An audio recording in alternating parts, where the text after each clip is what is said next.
मैं समझता हूं कि मोटर व्हीकल सभी लोग यूज करते हैं, चाहे टू व्हीलर हो, चाहे चार चक्के वाला हो, चाहे कोई किसी न किसी रूप में यूज करते हैं। लेकिन जो यूज करने में मजा बहुत आता है, लेकिन अगर कुछ दुर्घटना हो जाती है तब क्या होता है, परिवार टूट जाता है। आप सबको पता है कोरोना काल में 2 साल में 5 लाख लोग मरे होंगे हमारे देश में। परिवार टूट गया, फैमिली खत्म हो गया।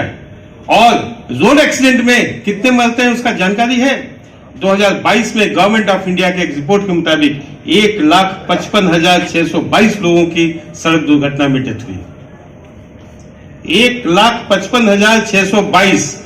इसमें स्टूडेंट्स भी है, पुलिस ऑफिसर्स भी है, जजेस भी है, आम पब्लिक भी है, इंक्लूडिंग ऑल, सबको लेकर के। दूसरी चीज, 4,316 लोग रोड एक्सीडेंट में घायल हुए हैं। और यमुना एक्सप्रेसवे में तो मैक्सिमम एक्सीडेंट होता है, तो जानते ही हैं, नो लिमिट।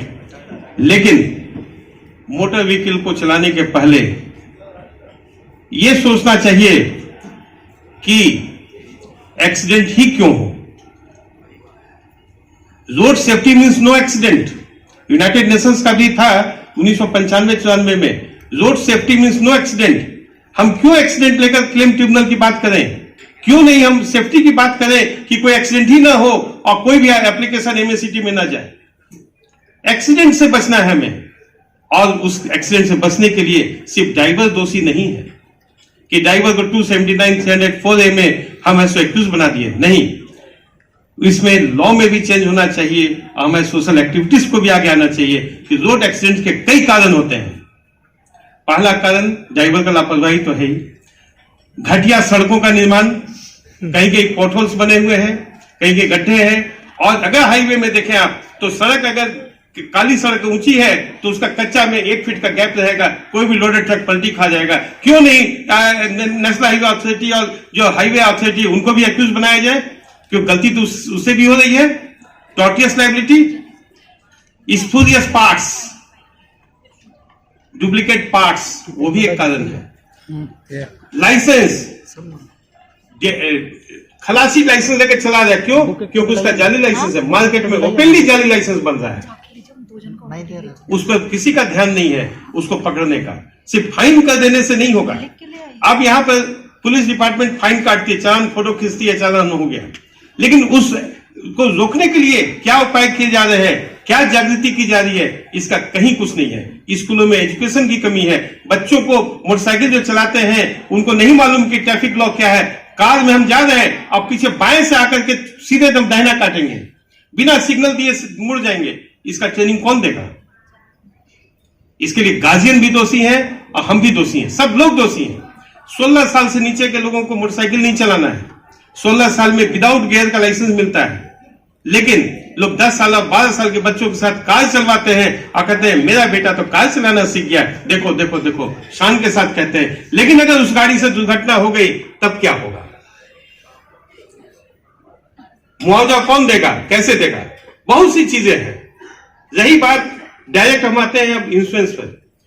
सबके पास अपनी अपनी व्हीकल्स है। कितनों ने इंश्योरेंस पॉलिसी को देखा है और पढ़ा है? मैं समझता हूं वेरी फ्यू। क्योंकि इंश्योरेंस का जो प्रीमियम लेने के लिए जो एजेंट आता है या ऑफिस में जाते हैं, तो जो कंपनी 100, 200, 500 रुपया कम की बात करेगा, बस उससे आप इंश्योरेंस करा लिए। थर्ड पार्टी इंश्योरेंस किसको कहते हैं? एक्ट ओनली पॉलिसी किसको कहते हैं? अब पैकेज पॉलिसी किसको कहते हैं? ये सबकी जानकारी नहीं है। क्योंकि पुलिस से बचना है ट्रैफिक चालान से, इसलिए हम इंश्योरेंस करा रहे हैं। लेकिन उसका इंपैक्ट क्या होगा, इसकी जानकारी लोग नहीं रखते हैं। चीज है, उस पर मैं काफी डिटेल से बताऊंगा, काफी समय है, कि मोटर व्हीकल एक्ट 1939 बना और उस समय इंश्योरेंस एक्ट बना 1940 में। उसके पहले से भी पुराना कानून था। तो पहले क्या था कि मोटर व्हीकल एक्ट में जो क्लेम ट्रिब्यूनल का प्रोविजन नहीं था। 1960 में बिहार में स्टेट वाइज बना, बिहार मोटर व्हीकल रूल्स 1960 बना, और उसके तहत में जितने भी डिस्ट्रिक्ट जज, आजकल प्रिंसिपल डिस्ट्रिक्ट जज रैंक है, पहले डिस्ट्रिक्ट जज हुआ करते थे, बाकी जजेस एडिशनल जज कहे जाते थे। तो डिस्ट्रिक्ट जज सुओ मोटो, उनको बाई एक्स ऑफिसियो जो है वो क्लेम ट्रिब्यूनल के जज हुआ करते। पहले 10 रुपया कोर्ट फी था 1960 से, कई कई स्टेट में 2 रुपया है, गोवा में 2 रुपया है, कहीं कहीं वो भी एग्जेम्प्टेड है।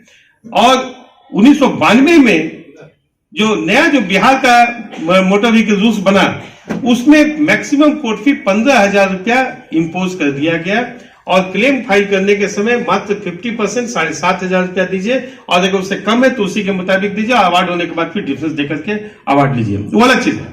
उसके बाद 2019 आया, 19 में जो है झारखंड सरकार ने उसको 10 रुपया कर दिया, 10 रुपया में ही अब ऐसा हो रहा है। और ये चीज तो हुआ क्लेम ट्रिब्यूनल का। लेकिन क्लेम ट्रिब्यूनल में जो आते हैं, कौन से केस आते हैं, हम बेसिक एकदम डायरेक्ट ट्रिब्यूनल से शुरू करते हैं, फिर बाद में जैसे जैसे होगा वैसे करते हैं। ट्रिब्यूनल में पहले 1939 के एक्ट में बदलाव हुआ। उसके पहले क्या था कि 2 महीने का लिमिटेशन था, 1982 में बढ़कर ये 6 महीना हुआ, subject to condonation of delay. 110A था जो 166 बना 1988 एक्ट में। तो जो 2 महीना के अंदर क्लेम फाइल करना था, उसे पुलिस का कोई रोल नहीं था कि पुलिस ऐसे रिपोर्ट देगा तो उसको क्लेम एप्लीकेशन ट्रीट किया जाएगा।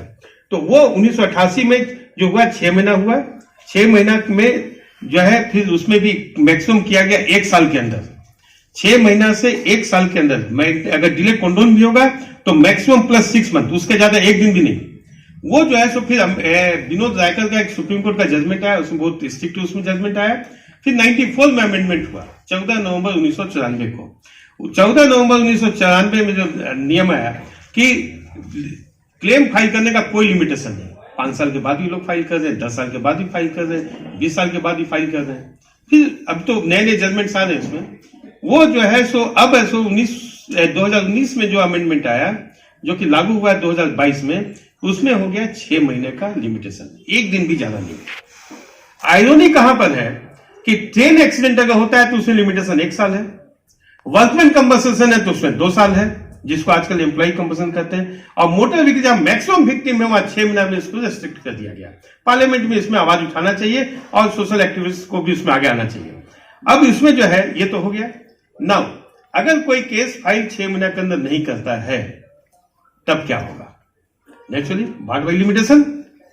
लेकिन साथ ही साथ सुप्रीम कोर्ट का जो एक जजमेंट अभी आया है, और जो कि सेक्शन 156 क्लॉज 6 में जो हमारे माननीय फैमिली कोर्ट जज साहब ने हाईलाइट किया कि पुलिस को जो रिपोर्ट करना है, और वो एप्लीकेशन जो है 30 इंटरिम एक्सीडेंट रिपोर्ट, उसके बाद फिर कुछ दिनों के बाद डिटेल एक्सीडेंट रिपोर्ट DAR, तो उसमें जो है सो उस एप्लीकेशन को क्लेम एप्लीकेशन ट्रीट किया जाएगा। But there is no limitation for when filing that report. 30 दिन है, 6 महीना है या 3 महीना, जो भी टाइम है, अगर नहीं करता है तो कोई डिपार्टमेंटल पोस्टिंग नहीं होता। एसपी साहब को चाहिए कि उसमें डिपार्टमेंटल पोस्टिंग हो। क्यों नहीं जमा किया? क्योंकि वो जो है विक्टिम जो है वो डिबार होने जा रहा है अपना क्लेम से, और वो रिपोर्ट जब आएगा तब ऐसो क्लेम ट्रिब्यूनल जज जो है उसको क्लेम एप्लीकेशन मानेंगे। अगर मान लीजिए सपोज थोड़ी देर के लिए कि वो 6 महीना के बाद जमा हुआ है, तो क्या क्लेम एप्लीकेशन ट्रीट नहीं किया जाएगा? या जो इंडिविजुअल जो केस फाइल किया जाएगा 6 महीने के अंदर का, और उसमें नो डिले कंडोनेशन, तब ऐसी स्थिति में क्या होगा? Conflict of law. लेकिन सुप्रीम कोर्ट का जो है जजमेंट अभी हाल में जो एक आया है, ये जजमेंट है 15 दिसंबर 2022 का लेटेस्ट जजमेंट। और 15 ये जो है ये रिपोर्टेड है Gohar Mohammad versus Uttar Pradesh state road transport corporation, civil appeal number 9322 of 2022, जो लॉ जर्नल्स में भी ऐसे छप चुके हैं। Transport and accident claim cases ACJ वगैरह में सब में आ चुके हैं। तो इसमें क्या है कि वो क्लेम एप्लीकेशन जो पुलिस का रिपोर्ट होगा उसको क्लेम एप्लीकेशन ट्रीट किया जाएगा। और अगर रिपोर्ट कभी कभी होता क्या है कि गाड़ी का पेपर नहीं मिलता है, जैसे कि रांची में अभी एक सिकिदरी थाना में एक केस है जो मैं उसको देख रहा हूं कि हैदराबाद से बस चली पैसेंजर को लेकर के रांची, और रांची में सिकिदरी थाना क्षेत्र में जो एक्सीडेंट हो गया, ट्रक में कुछ लोगों की डेथ हो गई। उस बस का न परमिट है न इंश्योरेंस है, कुछ नहीं है। हाँ, आज तक पुलिस 2-2.5 साल हो रहा है, अभी तक ऐसा उसमें कोई रिपोर्ट ऐसा जमा नहीं हुआ है। वैसी स्थिति में अगर विक्टिम के परिवार वाले क्लेम कोर्ट में जाते हैं तो 6 महीने का लिमिटेशन है, और पुलिस का रिपोर्ट आ जाएगा तो उसको ट्रीट किया जाएगा एज ए क्लेम एप्लीकेशन। तो ये सब चीज जो है, इस पर ऐसो पुलिस का रोल जो होता है बहुत इंपॉर्टेंट होता है। पुलिस का जो रोल है उसमें मैंडेटरी है उनको देना रिपोर्ट, सेक्शन 158+6 में मैंडेटरी है। अब आया बात जाए कि इंश्योरेंस जो होता है कंपनसेशन का, अब उसमें दो चीज है। पहला चीज कि एक्सीडेंट होता है तो कौन लोग मरते हैं, कौन लोग घायल होते हैं, या तो driver, occupant of the vehicle, pedestrian, या कोई घर में है बैठे हुए, कोई ट्रक घर के अंदर घुस गया तो घर के अंदर सोए हुए, प्रॉपर्टी भी डैमेज हो गया। वैसी स्थिति में क्लेम जो है में अगर ओनर ऑफ द व्हीकल का अगर डेथ हो जाता है तो he is not a third party, is not a third party. Third party किसको कहते हैं? जो व्हीकल के बाहर जो पैदल जा रहा है, रिक्शा वाला है, कोई भी हो, वो थर्ड पार्टी है। तो वो क्लेम जो है सो मेंटेनेबल है before the motor accident claim tribunal. और ऑक्यूपेंट ऑफ द व्हीकल है, whether is a third party और नॉट, इस पर अभी डिस्प्यूट चल रहा है। जैसे मोटरसाइकिल है, मोटरसाइकिल के पीछे पिलियन राइडर है, स्किड कर गया, गिर गया, मर गया, घायल हो गया, या ऑक्यूपेंट मेरी कार है, मेरे कार के पीछे जो बैठे हुए हैं उनका एक्सीडेंट हो गया, पेड़ गिर गया, फ्लड में बह गए, कुछ भी हो सकता है। तो वैसी स्थिति में occupant of the car whether ही is deemed to be a third party और नॉट, वैसी स्थिति में इंश्योरेंस पॉलिसी देखना होगा। अभी तक जितने जजमेंट्स आए हैं उसमें जो है कि अगर थर्ड पार्टी का पॉलिसी है तो ऐसी स्थिति में पिलियन राइडर या occupant of the vehicle they are not the third party. लेकिन अभी सुप्रीम कोर्ट में एक जजमेंट हुआ है,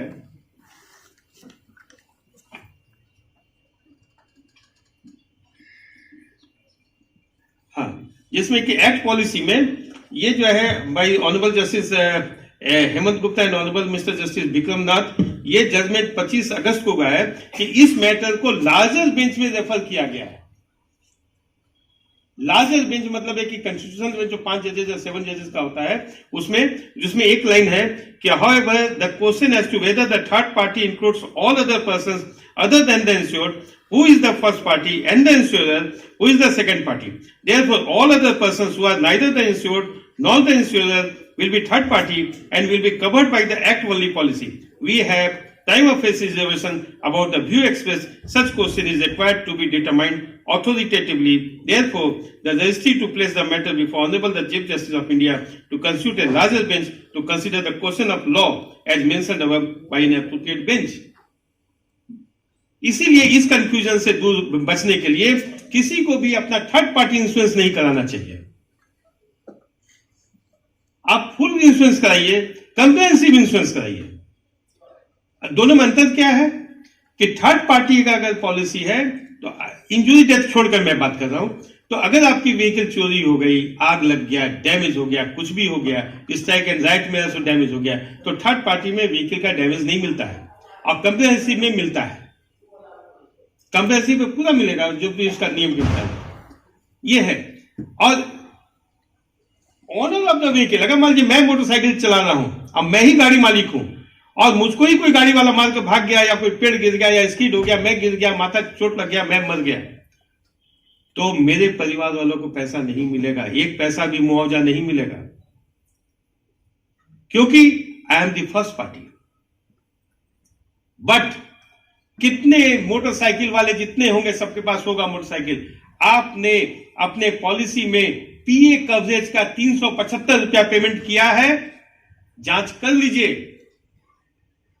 कोई कोई कंपनी 275 लेती है, कोई 375 रुपया लेती है, मात्र 375 या 275। वैसी स्थिति में अगर गाड़ी स्वामी, वाहन का स्वामी अपने ही गाड़ी से अगर एक्सीडेंट होकर मर गया तो इंश्योरेंस कंपनी 15 लाख रुपया देगी। प्रीमियम क्या है? 1 रुपया भी रोज नहीं हुआ। कितने लोग हैं? अपना मोटरसाइकिल का चेक कर लीजिए, जांच कर लीजिए, आज ही जांच कीजिए कि पीए कवरेज आपने दिया है कि नहीं दिया है। और ये तो छोड़ दीजिए गाड़ी मालिक की बात, मान लीजिए कि मेरा मोटरसाइकिल है और मेरा मोटरसाइकिल मेरा कोई दोस्त लेकर जा रहा है और उसका एक्सीडेंट से डेथ हो गया, उसका एक्सीडेंट से डेथ हो गया, क्या वो गाड़ी मालिक है? नहीं ना है। थर्ड पार्टी भी इंश्योरेंस है, गाड़ी मालिक तो नहीं है। लेकिन फॉर द टाइम बीइंग जिसमें वो व्हीकल में बैठा है, व्हीकल उसके कंट्रोल में है, उसके पोजीशन में है, वैसी स्थिति में ही is deemed to be presumed to be owner of the vehicle for that time, और देयरफॉर उसमें 15 लाख रुपया जो है उसमें इंश्योरेंस कंपनी देगी। सुप्रीम कोर्ट का इसमें जजमेंट आ चुका है। इसीलिए आप लोग इंश्योरेंस पॉलिसी में टाइट रहिए, अपना व्हीकल को बिना इंश्योरेंस का कभी मत चलाइए। दूसरी चीज, एक केस मुझे करने का मौका मिला था हाईकोर्ट में, जो रिपोर्टेड जजमेंट भी है। गिरिडीह का केस था। हस्बैंड मोटरसाइकिल लेकर जा रहा है और पीछे उसकी वाइफ बैठी हुई है। अब सामने एक कुत्ता है या कोई जानवर है, कुछ भी कारण हो, एक्सीडेंट हो गया, उसकी वाइफ नीचे गिर गई, माथा में चोट लगा, डेथ हो गया। बच्चों ने अपने फादर पर केस किया एमएससीटी में, क्योंकि थर्ड पार्टी है पीछे पिलियन राइडर। वहां के जो एमएससीटी जज थे उन्होंने कहा कि ना, हम थर्ड पार्टी नहीं मानेंगे, हम सिर्फ देंगे पीए कवरेज का। उसमें कुछ कम प्रीमियम था, 1 लाख रुपया। पीए कवरेज का जो है राम खिलाड़ी वाला जजमेंट जो रिपोर्टेड है उस पर है, 1 लाख रुपया उसको मिल गया। चैलेंज के लिए हाईकोर्ट आया सेक्शन 173 में, मोटर व्हीकल एक्ट में। हमने प्ली लिया, मैं खुद उस केस को कंडक्ट किया। मैंने कहा कि चूंकि पॉलिसी जो है कंप्रिहेंसिव है और इसीलिए वो थर्ड पार्टी है, एक्ट ओनली पॉलिसी होता है या थर्ड पार्टी पॉलिसी होता है तो matter would have been otherwise. और उसमें जो है ऑनरेबल जैसे आनंदा सेन जी का बेंच था, उन्होंने पूरा एट लेंथ आर्गुमेंट सुना, सुप्रीम कोर्ट के जजमेंट को भी देखा और तब उस केस को रिमांड कर दिया। उन्होंने रिमांड कर दिया, अभी जजमेंट आजकल में होने वाला है। रिमांड कर दिया मतलब कि टाइम ऑफ ऐसी केस में स्ट्रांग है, क्योंकि थर्ड पार्टी इंश्योरेंस नहीं, कंप्रिहेंसिव इंश्योरेंस है। इसीलिए कंप्रिहेंसिव इंश्योरेंस, और इंश्योरेंस कंपनी जो कहती है कि 10 साल हो गया हम थर्ड पार्टी करेंगे, कंप्रिहेंसिव नहीं करेंगे, बोलता है ना, कहां प्रोविजन है? मेरी अपनी कार 15 साल की हो गई, मैंने अभी रिन्यूअल भी कराया है रजिस्ट्रेशन, मेरा फुल कंप्रिहेंसिव इंश्योरेंस है। मैं टाइट हो कहता हूं करो, और नहीं तो लिख के दो कि क्यों नहीं करोगे।